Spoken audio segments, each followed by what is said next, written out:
ভিডিওটা ভালো লাগলে আমাদের চ্যানেলটা অবশ্যই সাবস্ক্রাইব করবে। কথা আর টাকার কি পার্থক্য জানো?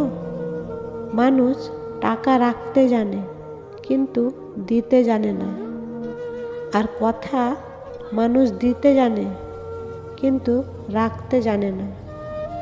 কাউকে অন্ধের মতো বিশ্বাস করলে সে তোমাকে অন্ধ ভেবে ঠকিয়ে চলে যাবে, এটাই বাস্তব।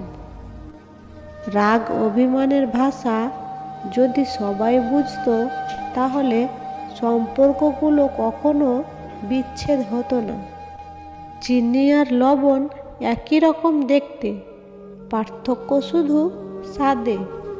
তেমনি মানুষ আর অমানুষ দেখতে একই রকম, পার্থক্য শুধু আচরণে।